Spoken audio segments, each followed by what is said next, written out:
Hey everyone, welcome again to my channel. Today I'm taking you with me to another bookish event. But before we jump into the car, if you're new to my channel, hey, welcome to Quillscene. My name is Megan. If you like things that have to do with books, with writing, with magic, with fantasy, with Harry Potter, with anything geeky real, then you're in the right place. Make sure to click on that magical subscribe button and don't forget to hit that bell. Because on that way you'll always get a notification whenever I upload a new video. But yeah, as I said, I'm taking you with me to another event. And this one was a bit special because it wasn't just a bookish event, it was also like a wine tasting event in Aalst in Belgium. So yeah, without further ado, let's dive into the video.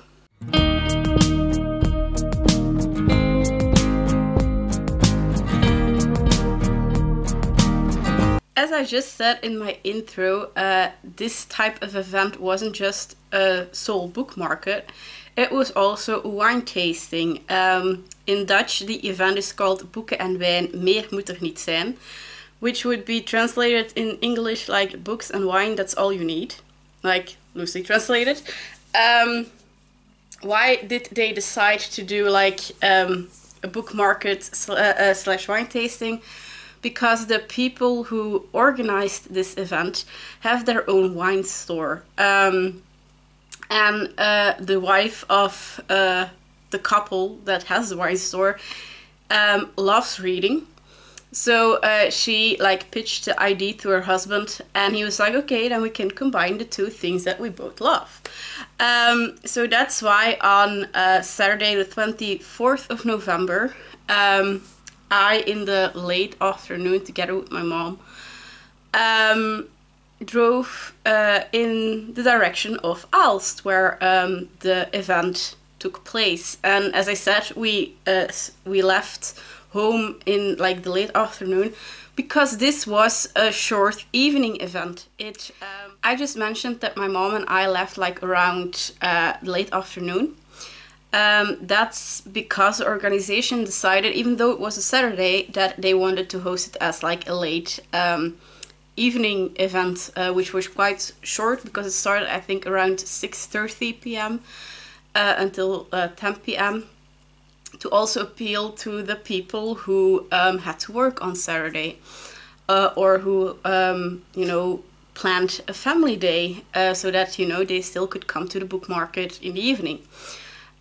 Also because again it was a book market next to a wine tasting, so there was alcohol served.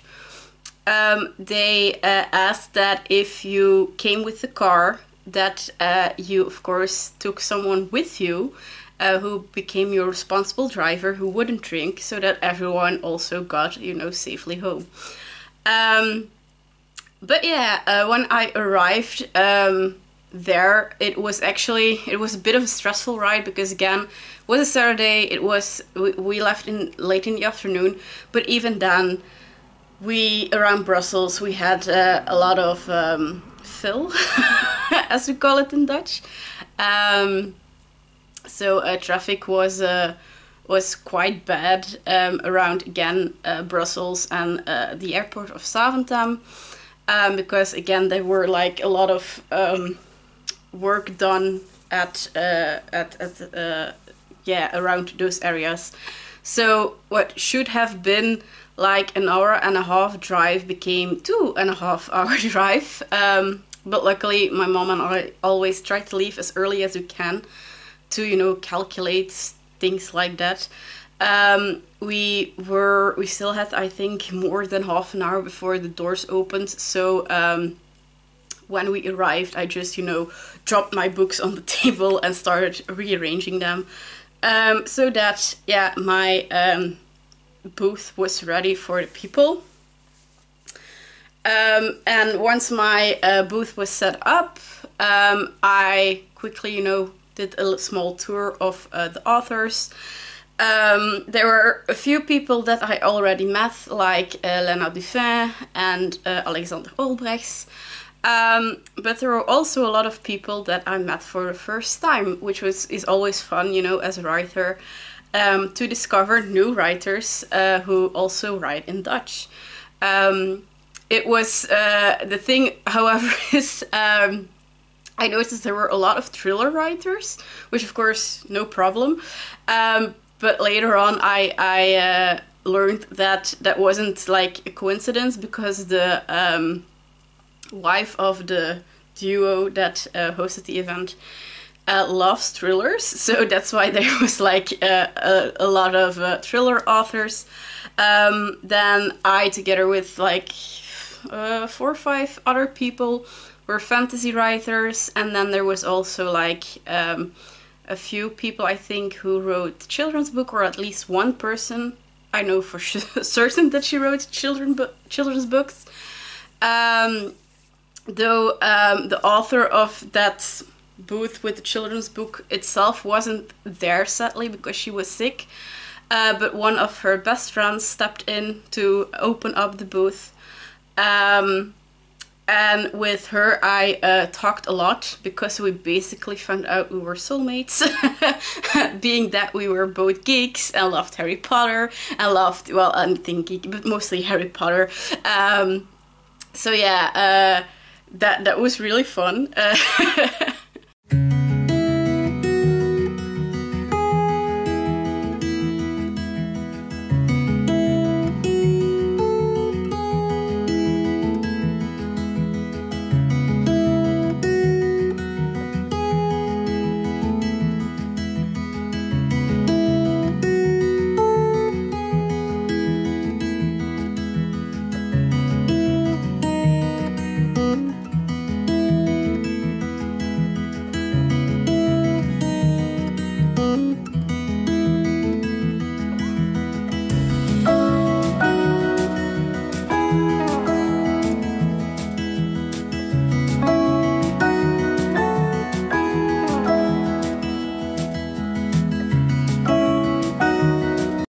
That we're already at the part where I show you the things that I bought. Well, I bought them with a little bit of input from my mom.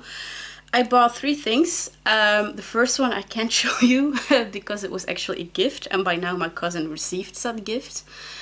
As I said, like, the bar area of the room was for the wine tasting, and then like in the corner there was like a table for a friend of the organization who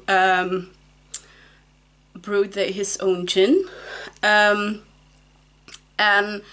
the gin itself, well, my cousin, she loves gin. She loves to drink gin tonic, but also like cocktails with gin in it. So we figured, since, you know, it was close to the holidays, and also in January was her birthday, plus she's my mom's goddaughter, that it would make a nice present. And as I said, the gin itself, it's very tasty to, you know, to drink with a gin tonic or in a cocktail. But you can also drink it pure, though I wouldn't recommend it because at the tasting, the man who sold the gin asked me, "Do you want to taste?" And he, of course, I said yes, because, you know, I wanted to know what I gave my cousin. And he gave me like this little cup with like only a little bit of the gin in it. And he said, he warned me, "I'm going to give you a little bit because it's very strong." And I nipped at it, and he was right, it was very strong. But he explained that because he wanted to give the gin like its local character. He tried to work with ingredients that reflected that local aesthetic. And apparently in like Aalst, or well, the area around Aalst during the Middle Ages, that area was known for its hair production, being that it usually was like the fur of the hares and the bunnies and stuff like that, that they used to make hats and scarves and like linings from jackets and stuff like that. And even now, today, there are like, I think, was it Aalst itself or like one of the areas around Aalst? Well, either way, on one of the local, well, the public squares, there are now still statues of, I think it are 3 silver hares, because those were also presented on the label of the gin. And because he wanted to, you know, hint to that story and to that history of the area around Aalst, he asked the brewer of the gin if it was possible to incorporate, I think it's called clover in English, well, the shamrocks for the ones who know St. Patrick, because apparently hares and bunnies like to eat clover. So he asked if it was possible to incorporate that as an ingredient. And the brewer said it is possible, but then it will be a very strong gin. But they went through with it, and again, it is a very strong tasting gin, but also it was, you know, in a gin tonic or in a cocktail, it works perfectly because of, you know, the strong taste. So we got that for my cousin, and the funny story is, we were actually hiding it away in the basement. With, you know, to give it to her on her birthday in January. But for the ones who don't know, as I'm filming this, it is like the 3rd or 4th month, well, 3rd month, almost 4th month of 2023, because I needed a break from the events. But anyway, she came around the holidays, like end December, to pick some things up, and we have like a door at our basement that levels with where the cars are parked outside. So it was easier for her to, you know, move through the basement to her car and stuff like that. And on that moment, she spots the bottle of gin. And she's like, "Oh, that's a pretty bottle. What is this?" On which my mom is like, "That's your birthday present."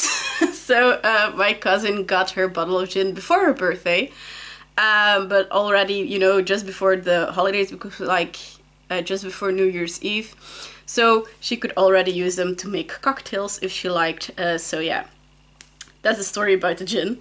The next thing I bought was, I'm going to start with this book. This is called Vuurcirkel by Tony P. Morgan. In English it would be Fire Circle, the title. Tony P. Morgan was one of the new authors that I met at this event. He is a starting author with Rodin Publishing, and this is his debut, his fantasy debut. It's again a fantasy young adult. Of course, there was immediately a connection between us because my pseudonym, which I used to write, is Morgan Blade, and his is Tony P. Morgan. So the Morgan part we had in common. Tony is his real first name, if I'm not mistaken. He is a teacher, and if I'm not mistaken, he's a teacher like musical. And one of his students did like, because there are like a few, this is the little bookmark that came with it, with a beautiful drawing, and there are also like drawings in the book, if I'm not mistaken. Now I have to find them. Yes. So the book is divided into a few parts, and every part starts with a beautiful drawing that one of his students actually made. And this is actually the book that I also bought with input from my mom. Well, technically I went to buy the book and then I gave it to my mom, and she read like the back of it, and she's like, "Okay, fine, I'm happy that you bought this book because I want to read this story too." It is the first part of a fantasy series that will be called Vuursaga, or Fire Saga, I think, or Sage, yeah, Fire Sag. And it's about a young girl, Moira, who actually, the story starts with her laying wounded in the woods. She doesn't remember anything anymore. But then she discovers that there is like, she has like an fire circle burnt into her lower back, and she doesn't know why or how it happened, or what it means. And yeah, that's how she it's about the story, how she discovers what it means and what that means for her faith and future. So it's, as I said, it's young adult fantasy. It has high fantasy elements because from what I can read from the back, it takes place in a whole fantasy world. So it's not urban fantasy that takes place in our world, but like an entire new world. And there are like, yeah, strange creatures in it, like stoneheads and earth people, black demon figures, even, or devil figures, quickly translated. So yeah, I bought this one. But then one of the things that I immediately knew that I was going to buy, as I said before, there was one booth with lots of books actually, focused on children, which were all beautifully illustrated by the author Jessica Raes. Unfortunately, Jessica herself was sick, so one of her best friends went to open the booth and run the booth also. I talked a lot with her, so if you're watching this, hi. And one of the books was actually a story not necessarily for children, but more for grown-ups, because it told actually the story about Halloween. And this book is called The Donkere Nacht van de Ziel, in Dutch. In English that would be Dark Night of the Soul, again by Jessica Raes. It is beautifully illustrated. I mean, look how pretty. It is like every page has beautiful illustrations with a little bit of text. And it actually tells the story about the jack-o'-lantern, which I love because Halloween is one of my favorite holidays. Not to say my favorite holiday. So yeah, I was very curious about this book, especially since Jessica's friend who was telling me about the book told me that this is inspired on the original, I think, Irish myth that she said about, yeah, it's on the back. It's inspired, so this exciting and creepy story is based on the old Irish legend in which a smith sells his soul to the devil. And this is the mythical history about how the jack-o'-lantern existed. Again, loosely translated because I'm like literally translating it from Dutch. But yeah, as I said, beautifully illustrated, and I bought like the, I think it was the most expensive version because there were like different tiers, and I bought the golden edition, I think it is, and that came with like this limited edition print, which has like the moon in golden foiling. And it also came with a little extra jack-o'-lantern drawing.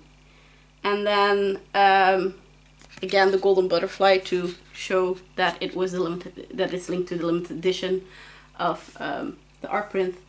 And then Jessica taught her friend the little like letter type that she made for signing this book, and she then signed it for me for Morgan, which is my pseudonym.